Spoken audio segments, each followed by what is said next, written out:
afternoon. I'm Wendy Woods, a vice chair with BCG.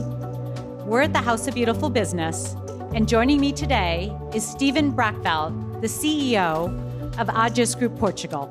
Stephen, thank you so much for joining me. No, thank you. So we're at the House of Beautiful Business. I'm curious what brought you here today. Well, not only today, but in the previous years as well, we were attending the House of Beautiful Business because, firstly, I'm a lucky man. I'm a lucky man because I'm in the business of emotions. And when you talk about beauty, it's all about emotions. So it's a place for an insurer to be here.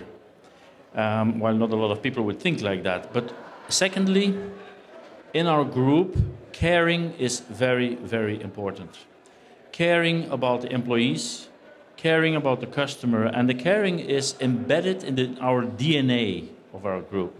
And this is also what this is about here. It's about how do you go along with everybody in a more beautiful way, and not only into a profit way, P&L way, shareholders value, but really how do you go about with all your people? And finally, it's walk the talk. I think that the whole organization should be committed in going in that direction. And then you get a rippling effect, hopefully a rippling effect of more and more people saying, yes, there is a way in that path towards more beautiful business. So let's talk about that. I mean, you talk about the business of insurance and you talk about emotions. I often think of insurance as an actuarial science, as math. And something, frankly, you want to make rational decisions about, not maybe fear-based decisions about. Can you talk a little bit about how you see the benefit of striving for the emotions in insurance and the beauty in that? There is, of course, a mathematical aspect into insurance. But I will invite you to come and join a week in our insurer, and then you will see that it's much, much more than insurance. I mean, we're talking about beyond insurance. Going beyond. And why do we do that? It's because we want to look at not as a customer, but the individual, as in a holistic way. How to make his life easy in all aspects. And for that, you need a more profound and deeper relationship than just selling an insurance and the person paying the premium.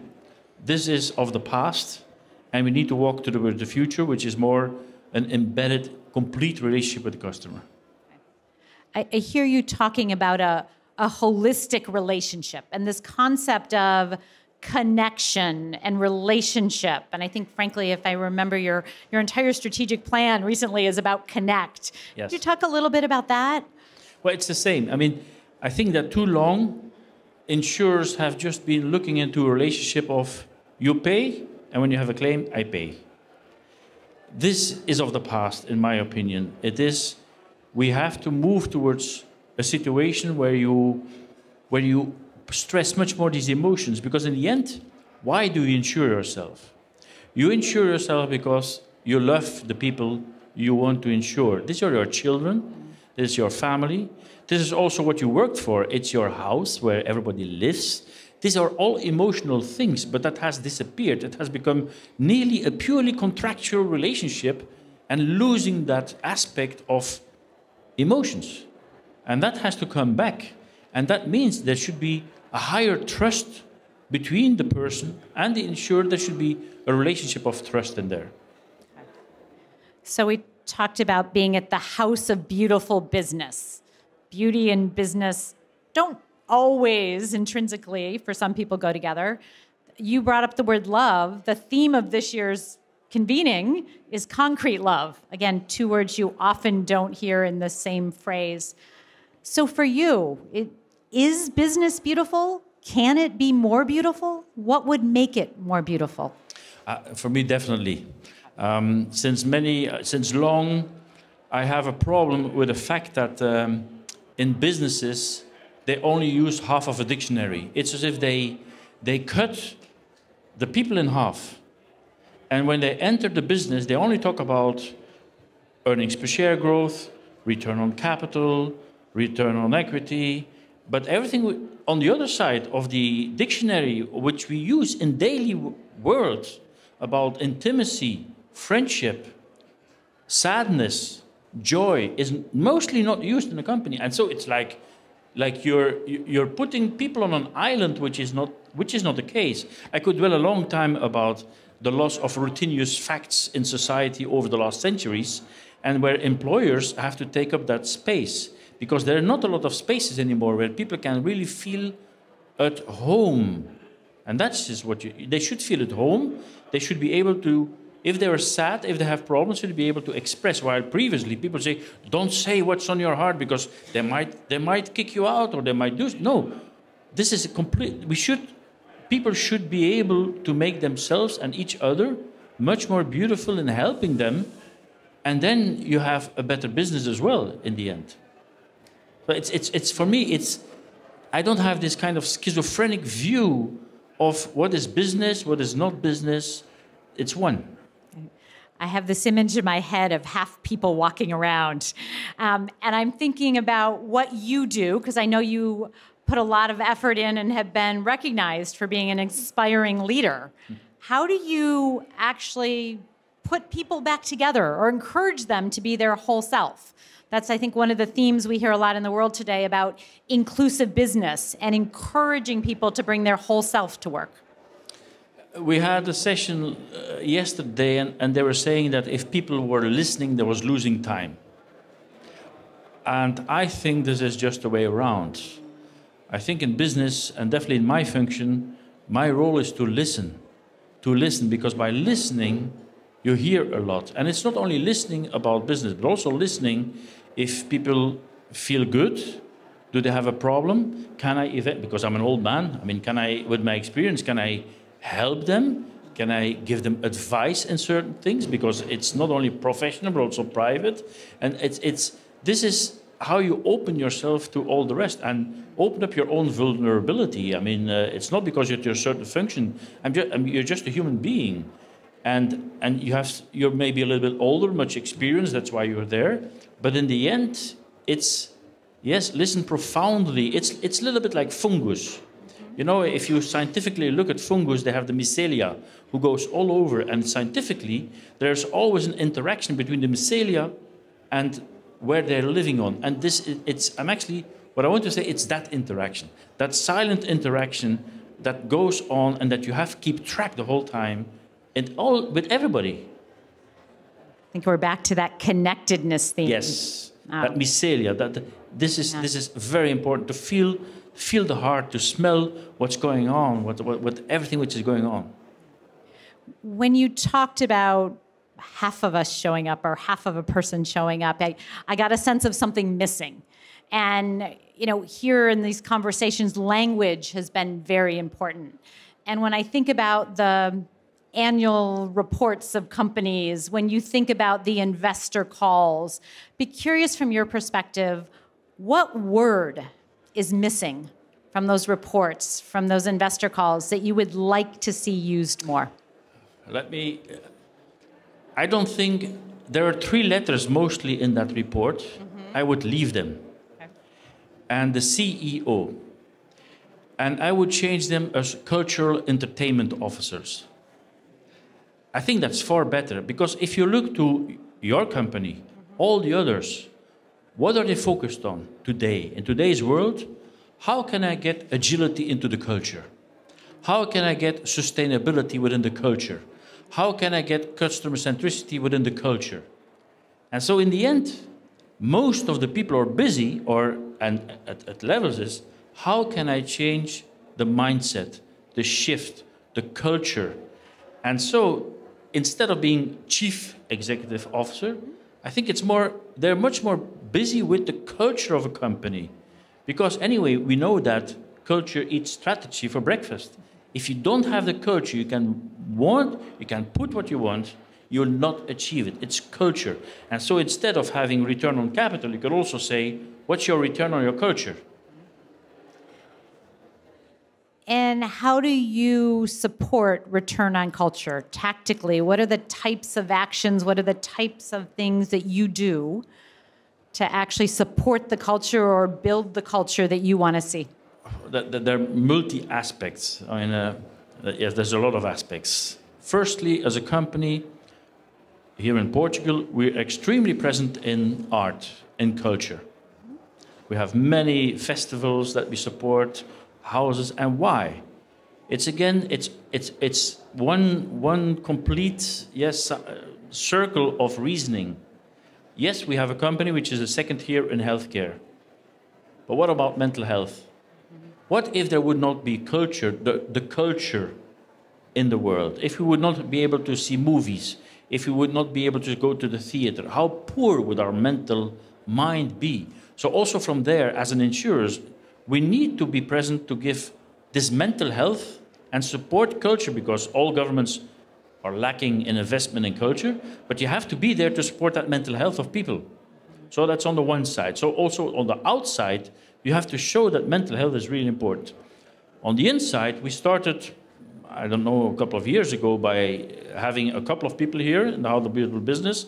Then we had 10 ambassadors. Then we had 100 people following in the House of Beautiful Business when it was online. Now again, we have many people present here to have that experience and to pick here and there elements out of the many what they hear and bring it practically into their organization. Thirdly, I would say communicating, saying the things what you would want to be, saying this is what we'd like to be as an organization, and not shying away from that, but just saying this is not correct, this is how we should be. I want to talk a little bit about longer term, the next generation. I think you've got 3 children. Yes. If you think about the world that you want to see them ultimately live in, how would you describe that? Now you're going to my dream, eh? Mm-hmm. Exactly. We've had sessions on that today too, I think, some collective dreaming. Yeah. Well, if it would be a collective dream, I would say, I hope that we can, or that my children, my grandchildren, if they would be there, can live with the same or increased wealth, increased wellness, not only they, but all over the world, while regenerating Earth. That means that I hope that we can have the same kind of, or experience the same kind of discovery, curiosity, progress, scientific progress, but in the meantime giving back to Earth what we have been taking out, because it's coming to an end. So we have to reflect very carefully that we give, first we will have to go to a stage of regenerating Earth, in putting back to Earth what we have been taking out, giving the time to recover, and that then with technology you can increase wellness, wealth, but by respecting the Earth and not by extracting everything from the Earth. So you talked earlier about being a nature guide at age 14.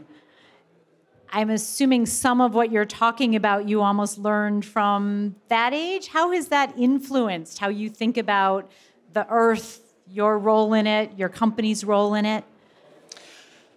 It has never left me. I mean, since 14, when I woke up at 3 o'clock in the morning to watch some owls earlier, or do some herb detection for medical or medicinal, and so everywhere where I have been working in the world, this has always been part of me. And it's always been an attention point. And of course, I'm a lucky man that at the level I am today, and of course I cannot despotically or like Stalin say it's going to be this way or it's the highway, but that with people with intellect, that you can reason and discuss and come to an agreement that, yes, this is maybe the better way to go forward. And then make an impact into the organization and into the country where you work in. And I think this makes for me a happy day every day. So when I think about some of the bigger challenges facing our world today, there are problems that one could describe as collective action problems. If I reduce my CO2 footprint and you don't, or vice versa, right, the world doesn't get a lot better.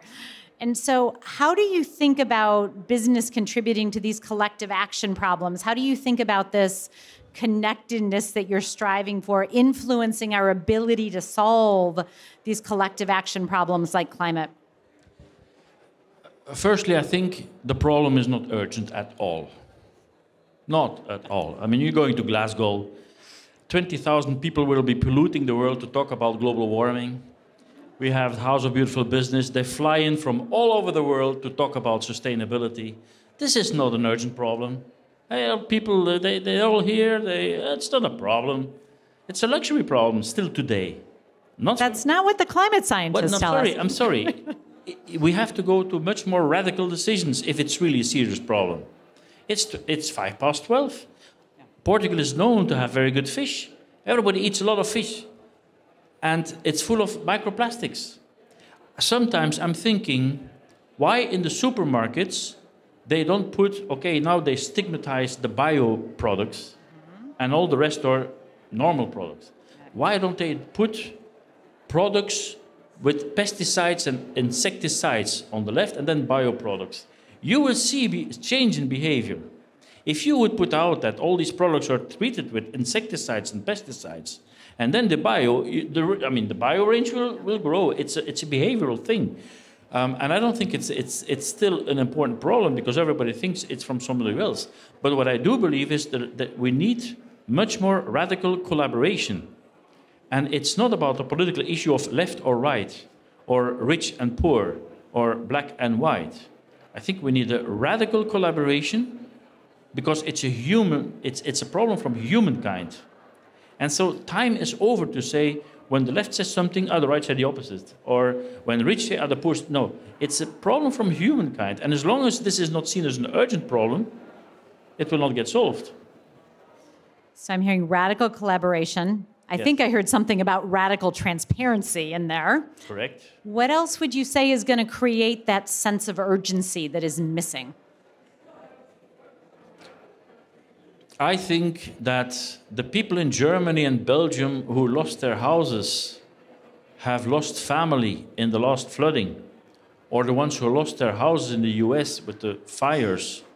They went to the wall. They see what it is. And it's of course bad, but it's also, again, human, that you first have to experience something before you see the urgency. And some people say, yeah, they were flooded, but my house is on the top, so it will still take a couple of years before I'm flooded, so I'm okay.